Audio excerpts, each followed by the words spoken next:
Coming up on this week's Falcon Fever, the men's basketball team played back-to-back nail-biters against Stillman and Tuskegee. We'll recap the action and break down the buzzer beaters. And the women's basketball team looks to rebound after a rough start to the season by defending home court. See how a dominating performance may help them right the ship. And find out how this Falcon sprinted her way to our title of Player of the Week. That's all next on this edition of Falcon Fever.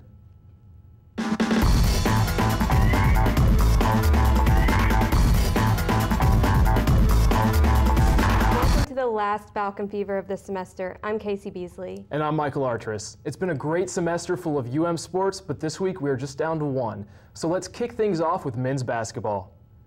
The men took on Stillman College Tigers last Saturday. The Tigers beat the Falcons in a buzzer beater 61-59.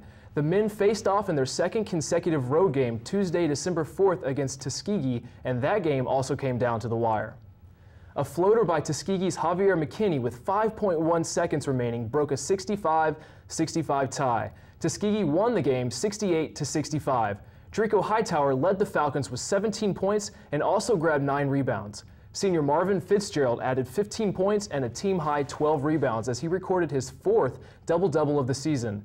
Senior Jonas Brown contributed 16 points on 4 of 8 shooting from beyond the arc and a 4 of 4 performance from the free throw line to go along with 9 rebounds.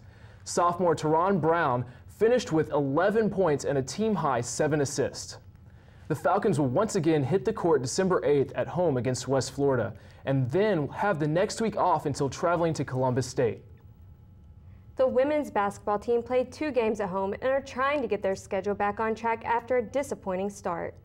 The women hosted Faulkner on November 27th, where they had a heartbreaking loss 73-65. The Falcons were led by junior Alexis Brown, who had a total of 15 points, hitting 5 of 10 from behind the arc. On December 1st, the women hosted Stillman College. The ladies took the game 86-48, led once again by junior Alexis Brown with 18 points. She also had 4 rebounds and 2 assists. Senior Carla Tate had her first double-double of the season with 13 points. The women have a game coming up on December 6th against Shorter University at home. They then travel to play West Alabama on the 8th, and they finish out December on the 15th hosting PBC opponent Columbus State University. Now it's time for our Player of the Week. Joel and Hannah joins us in the studio. Hi guys. This week our Falcon Fever featured Player of the Week is cross-country runner Kaley Glover. Kaley has recently been named the United States Track and Field and Cross Country Coaches Association NCAA Division II Region Athlete of the Year. She is a kinesiology major here at UM, and this spring Kaley will run on UM's first ever track and field team. Now, why did you choose UM? I actually went to Columbus State on a recruiting visit there, and which is one of our rival running schools. I just didn't like it. I came to UM. I loved it. Loved the team. Loved the coach at the time. Just there wasn't a better fit for me. Now, cross country is, obviously a very hard sport, and people might not realize you guys also train like throughout the year, the whole year. Tell me about that. Now, I've had so many people that they just assume that since cross country is over and I'm a senior that I'm done running, and people have come up to me and they've asked, are you excited to be a normal person now? And I'm just like, well, I'm really not, because cross country is a year-round sport. As soon as nationals were over, I got a 2-week break, and I'm already back training again, training for track. And I mean, once track is over, I'll be done just because my 4 years are up. But I mean, usually there's just a 2-week break between seasons and we started up again. You're going to be on the new track and field team in the spring. How is that going to be different than cross country for you? Track is kind of a whole different sport. I mean, they're both obviously running, but track is generally faster. On a cross country course, you can hide. Like, you can be dead last and people aren't really paying attention, but on a track, you'll get lapped and people can see you the whole time. So especially in a 5K race, when you've got 3 miles to run, it's difficult to not be fast and not get passed. You've been here at Montevallo for, good 4 years. What are some of your proudest moments as an athlete while you've been here? I would probably say coming in my freshman year with Haley and just kind of turning the program around. And then my junior year, last year, us winning conference, going to nationals as a team. It was crazy. And then this year, winning regionals, going to nationals as an individual, getting the regional runner of the year. It was all just kind of crazy. I've loved running here, so everything's been great. Okay.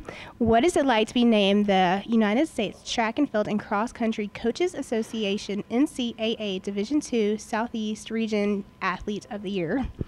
It's pretty cool. Definitely never thought I would get that title freshman year.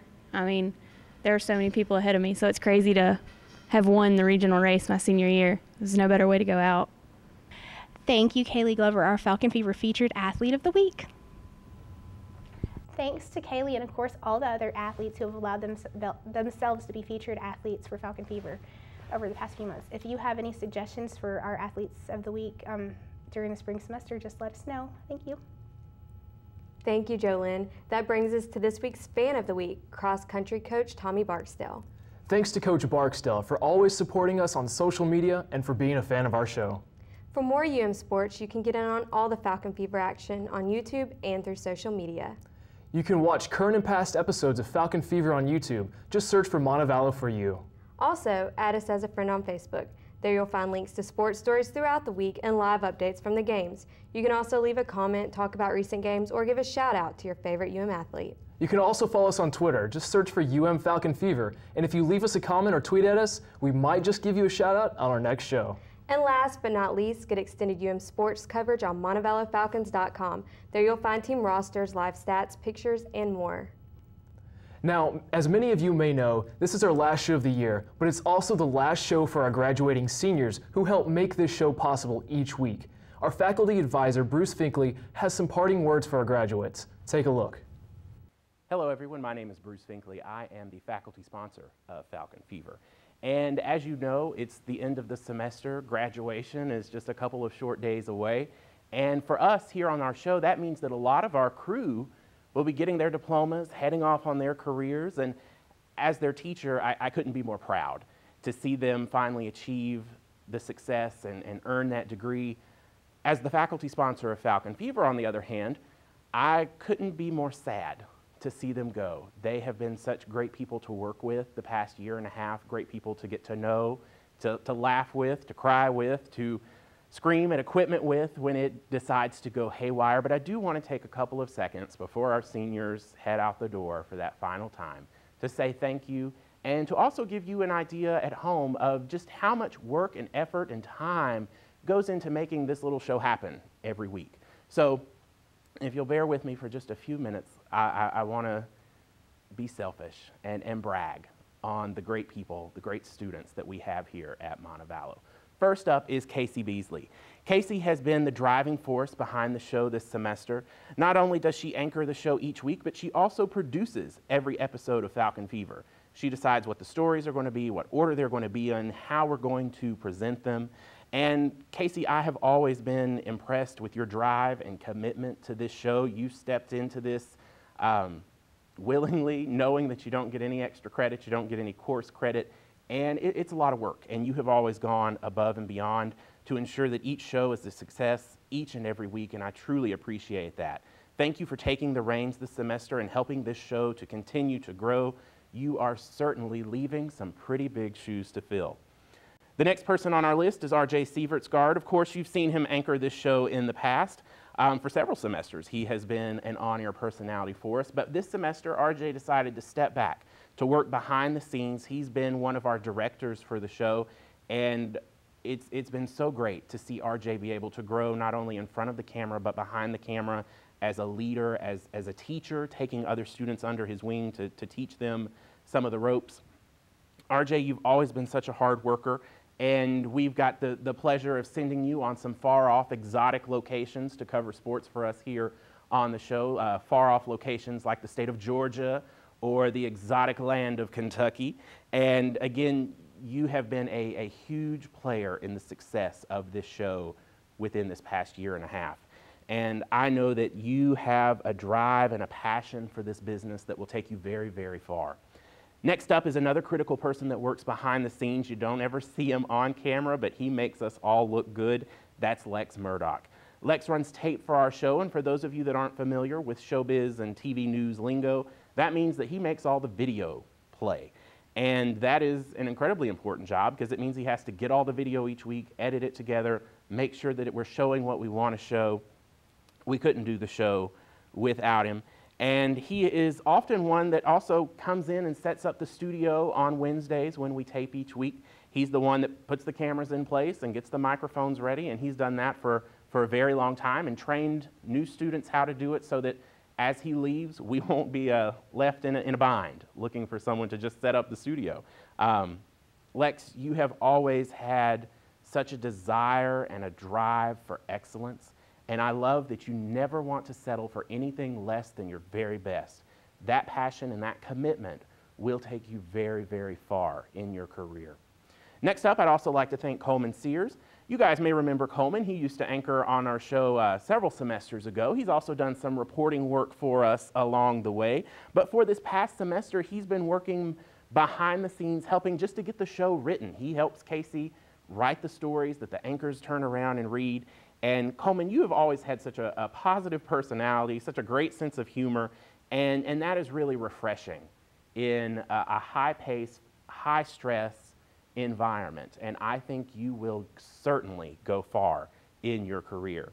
And last but not least, that brings us to DeMarcus Clinton. Now, I don't have any pictures of DeMarcus because he does all of his work for Falcon Fever either well in advance of our show or way after our show when the rest of us have all gone home and called it a day. Before the show, DeMarcus goes through the rundown each week and he makes all of the graphics that you see. Every full screen of information, every super where we put the people's name across the bottom. DeMarcus is responsible for all of those. And even on the weeks where we're a little slow getting that information to him, which happens from time to time, DeMarcus has always been great and almost has this psychic ability to read our mind about what the full screen needs to be. And out of the past year and a half that I've been here with Falcon Fever, I think DeMarcus has been the most reliable constant that we've had. I've never had to worry about will the graphics be there, will the show get posted online, because he also stays after and does that. After the rest of us are gone, he stays behind, edits the video together, and posts it on YouTube. And you never see DeMarcus on camera, but he's the person that brings this show to you each week. Without him, it wouldn't get put together after the fact and up on the website. So DeMarcus, thank you very much for all of the hard work that you do. It's certainly going to be strange next semester coming back here and not seeing all of your familiar, friendly faces. But again, I am excited to see where your career takes you. I know that each of you have great things in store, and it has been a pleasure to be able to work with you these past few semesters, and it has been my honor to be your teacher. And at this point, I hope you'll always consider this building your home away from home. You're certainly welcome back anytime. But for now, it's time to say goodbye, and good luck, and God bless. We were able to get Lex and RJ back in the studio for this last show today, and you know, Mr. Finkley just took the time to thank us. I want to thank him for teaching me so much, you know, over the past year, and I mean, none of this would be possible without him. And Dr. Horner, you know, he's been here every week when we've broken something or something didn't work right, and he's taught us so much over the past few years. Yeah, I'd just like to take this chance to thank everyone in the Mass Comm department for working with Lex and I. Every week we missed a lot of class this semester doing what we do, and just thanks to everybody, because without them it wouldn't have been possible. Yeah, and I just want to thank all the graduating seniors in the Mass Comm department, and I hope we do very good in our profession, and I wish everybody the best of luck. It's been an amazing 4 years here at Mass Comm. Thank you. I'm glad to have you all back on camera today. It's so nice to be on camera. And lastly, I'd also like to thank the university. You know, they gave me a scholarship to play basketball, second major, so it's been great here with you guys, and I've enjoyed the time here in the great city of Montevallo. Yep. You guys are going to make me cry. It's been a great year, and I'm so proud to be a part of this Mass Comm department. And we've gotten to be a part of so many great athletic events here over the years, so thank you to the university. So for the last time, I'm Kasey Beasley. And I will be back next year, so until then, I'm Michael Artris. Have a great Christmas break. Oh, there you go. Get it.